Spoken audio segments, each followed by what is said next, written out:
The time is about 4:30 p.m., and I have just arrived at St. Louis Lambert International Airport's Terminal 1, former home to TWA's Midwest hub operations and a beautiful terminal from days gone by.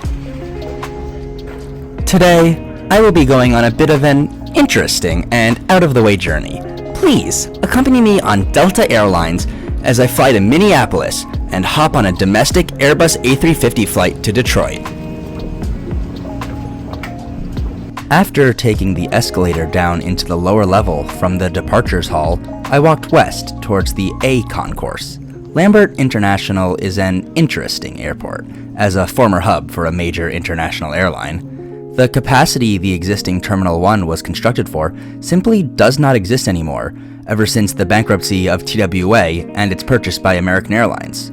American then greatly pulled out in the 2010s in favor of consolidating their operations at their Chicago O'Hare International Airport hub. As a result of these changes, Lambert has two completely abandoned and locked off concourses, lettered B and D.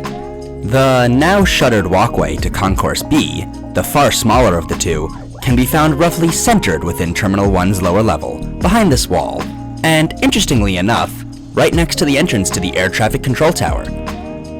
In contrast, Concourse D, which I did not walk past during this trip, juts eastward out of the C concourse, where American, Spirit, Frontier, and Alaska operate out of. The D concourse, primarily being the epicenter of TWA's operations at Lambert, is now closed and marked employees only. As previously stated, I am flying on Delta today. Delta operates out of the A concourse here at Lambert. As I came out the other side of the TSA checkpoint, I saw the 717 I was going to be taking to Minneapolis today gleaming in the St. Louis sun. Is what I would have said if they hadn't swapped out my scheduled aircraft for a different one earlier in the day. Instead, my aircraft was the one behind it. Concourse A and Terminal 1 as a whole really do feel straight out of an older era for airport design. Lower ceilings, sparse shops and restaurants. It really wouldn't feel out of place next to the old LaGuardia, Atlanta Concourse D, or the current JFK Terminal 1. Now, here is my aircraft for my first leg today. November 607 Alpha Tango is a 24-year-old Boeing 717-200, originally purchased and operated by AirTran before being sold to Delta after their acquisition by Southwest. For more information about that airline's history, I would highly recommend this documentary by The Only Nolan. This here is Gate A4, where my flight will be departing from today. I feel like I am always at Gate A4 when flying Delta into or out of Lambert. Soon, we were boarding. Thanks to my silver medallion status with Delta, I boarded with Zone 5 today. This is quite possibly my first time on a Boeing 717, and at the very least, 19 years since I last flew on a descendant of the DC-9. In any case, after trudging down the jet bridge, I was finally on board. Today, I'll be sitting in seat 14B, an aisle seat. Unfortunately for me, I'm a total idiot who sat in the window seat by mistake. After the occupant of the seat I sat in came by, we quickly got that sorted. Legroom for an economy seat on Delta 717s was totally fine for me. I happen to be 5'10", so most people will likely fit comfortably as well. According to Delta, these seats have 18.1 inches of width and 30 to 31 inches of pitch. Metric and American measurements are also shown in the top right corner. I actually forgot that 717s still had a rear escape hatch, a remnant of their DC-9 ancestry. I couldn't easily film us taking off because I was in the aisle seat, so take this stock footage instead. Something else I wasn't expecting was that the air conditioning on the 717 is absolutely deafening.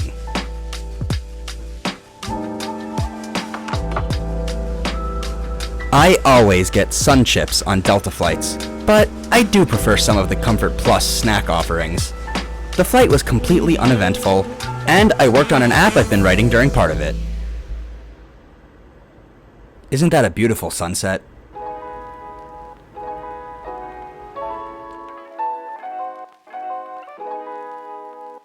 After a faster than scheduled 1 hour and 31 minute flight, we were at gate D5 at Minneapolis-St. Paul International Airport. Obviously, I stopped in the cockpit to grab a 717 trading card while I was on my way out. Did you know Delta pilots carry trading cards?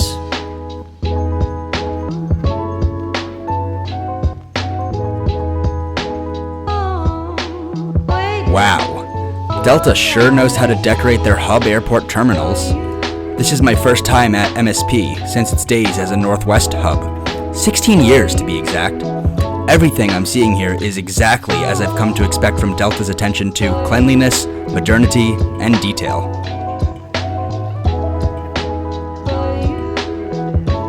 I definitely don't remember this. All I can say is, this is way nicer than Lambert.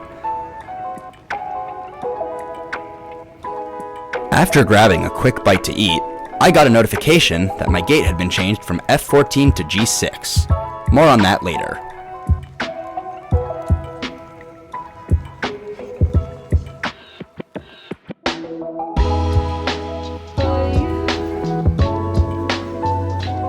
Unfortunately, my flight got delayed. First was the gate change relating to an incident on a taxiway near our original gate, and second was because of the stupid design of the international arrivals passageways, which prevented us from boarding until the arriving international flights at the adjacent gates were done deplaning. And now, for the reason I made this trip. November 504 Delta November is a 7-year-old Airbus A350-900 delivered new to Delta in November 2017.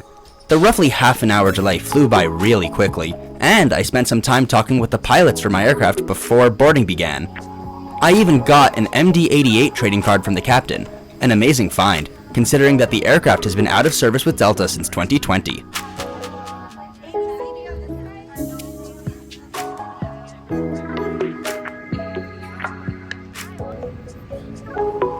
For this flight, I was in seat 32J, a window seat in Comfort Plus. On this domestic flight, however, the seat was only marketed as a main cabin preferred seat. That's because the physical Premium Select seats are instead marketed as Comfort Plus domestically. Thanks to my silver medallion status, I was able to choose this seat for free, despite its preferred designation. I really don't know how to feel about these folding tray tables. Anyway, this A350 is one of Delta's 359 configuration aircraft. My seat had a width of 17.4 inches and a pitch of 34 inches. Metric and English measurements are also shown in the top right corner. Soon, the lights dimmed, the pre-flight safety video played, and we were pushing back. This is my first ever flight on an A350. I have to admit, I was way too excited for this for someone my age. The noise of the two Rolls-Royce Trent XWB engines starting up was great, but it definitely wasn't as cool as the GE90s on a 777. Those beasts create a roar you can physically feel in your seat. If you've never felt that, you're definitely missing out.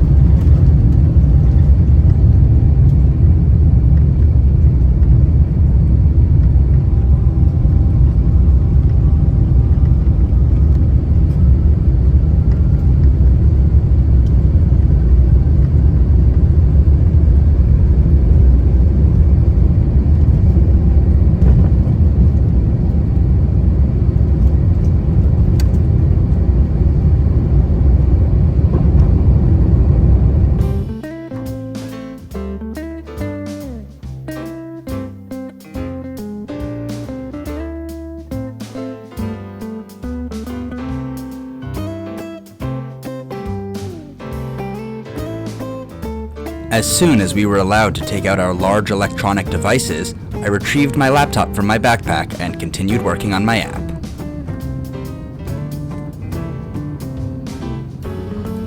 The flight really flew by, fast.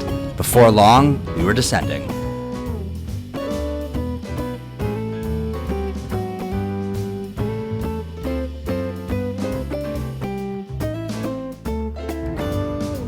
Overall, despite this being a trip most would classify as a waste of money, I had a good time, and that's what matters.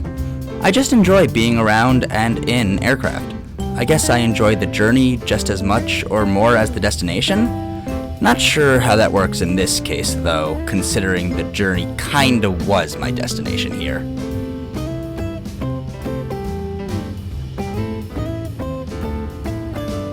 Remember how I mentioned I was talking to the pilots before we boarded? Well, they invited me to come up to the cockpit once we arrived in Detroit. That is awesome.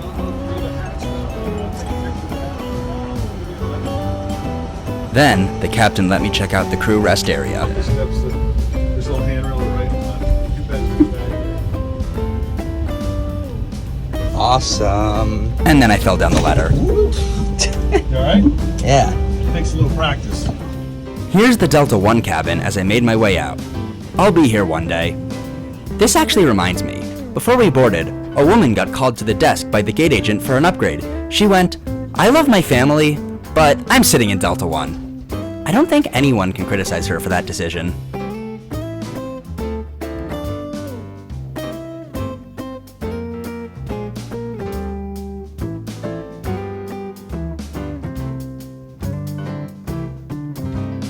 And with that, here we are at Detroit Metropolitan Wayne County Airport, Gate A56.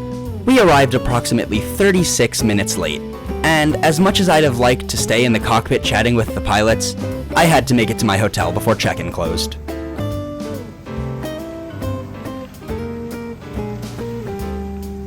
Luckily, I was staying at the hotel directly attached to the terminal. I made sure to request a room with a view of the tarmac.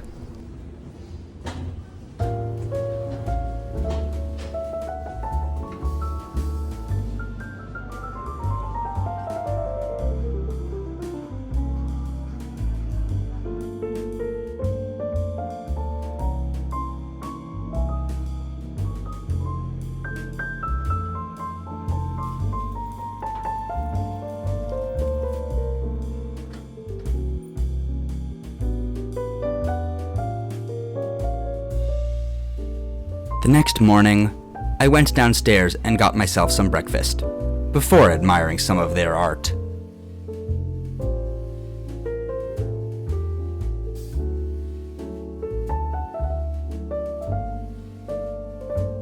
Man, I love this view.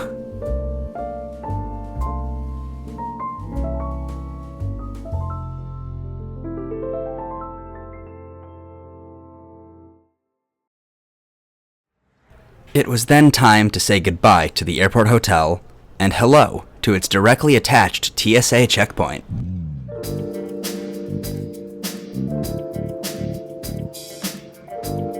Once I was back in the terminal, I went to take a look at the A330-300 I taxied past last night. Whoever designed these windows must hate plane spotters. I wanted to try out the tram I'd noticed last night, so I went up the escalator and waited less than a minute for it to show up.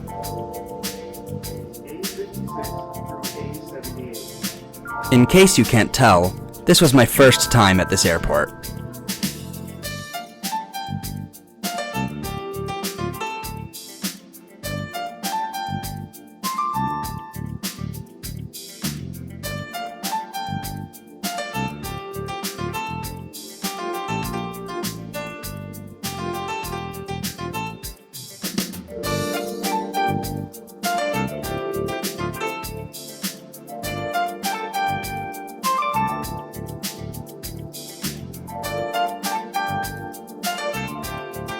There's the A350 I flew on last night.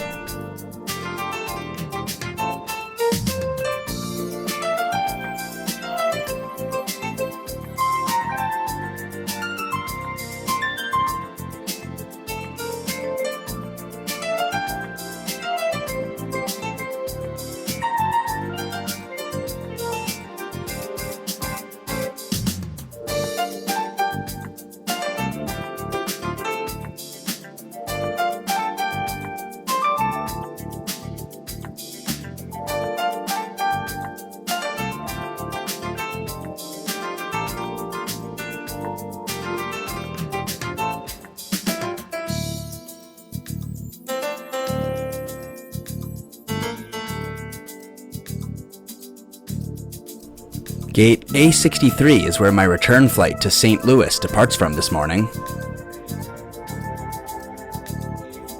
November 892 Alpha Tango is a 20-year-old Boeing 717-200. Much like the last 717 I flew on, it started its life at AirTran.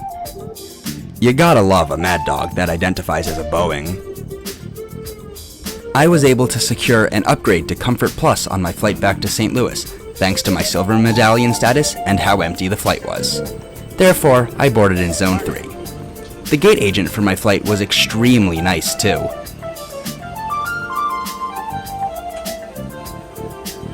This morning, I'm in seat 11A, which is a window in the second row of Comfort Plus. The seat width here in Comfort Plus is the same as the main cabin seat I had on my first flight at 18.1 inches. Pitch, on the other hand, was 34 inches. I then took a moment to flip through my collection of trading cards.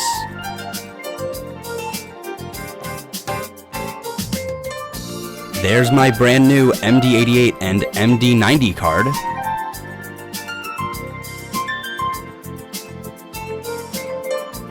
Does that truck say the food on board is regulated waste? Well, in any case, avoid ordering the fish.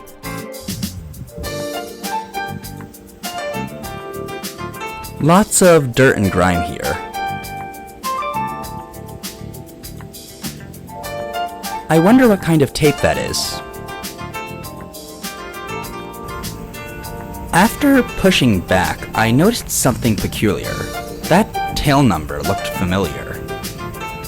Sure enough, it was the same 717 I saw in St. Louis yesterday that I was originally scheduled to fly on to Minneapolis. I guess it got reassigned to fly to Detroit and spent the night here. Soon, it was once again time to get back into the air.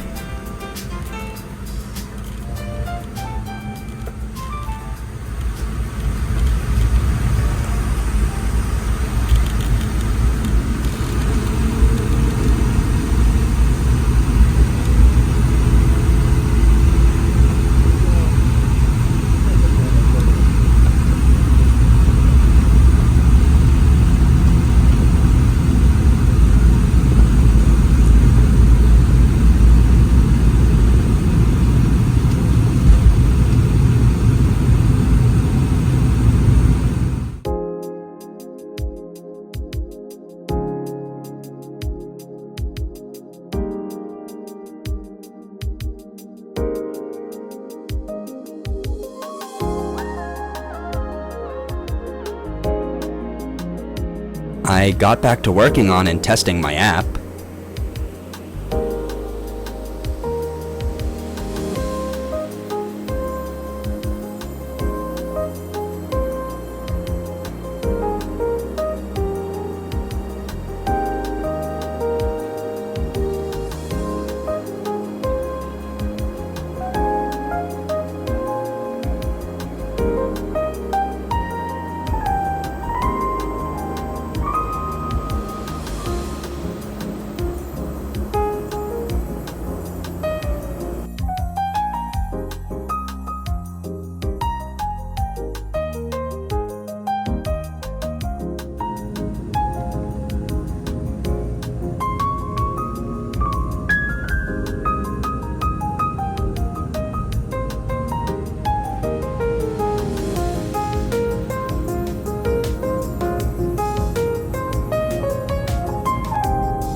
After zooming past Terminal 2 and all of the Southwest birds, we were off the runway and heading back to where this all started, Terminal 1.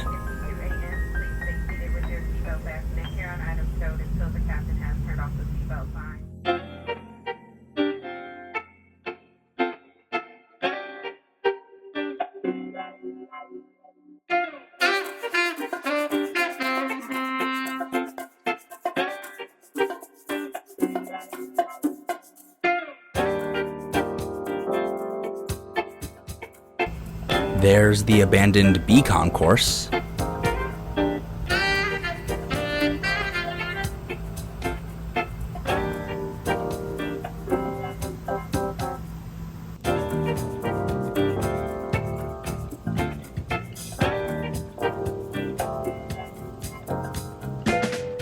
I got this limited edition card from the co-pilot, and then I was exiting the jet bridge.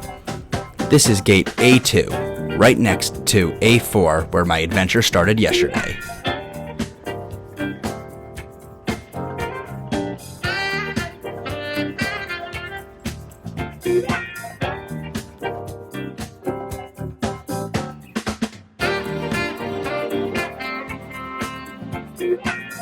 One last little tidbit of information about Lambert International Airport. You can tell that rental car companies used to have desks here next to baggage claim. Now, they all have their own locations off premises. That's all I've got for you today. I hope you enjoyed this little journey of mine, all to end up back where I started, just over 15 hours later. Stay tuned for more content, and as I leave until next time, good day.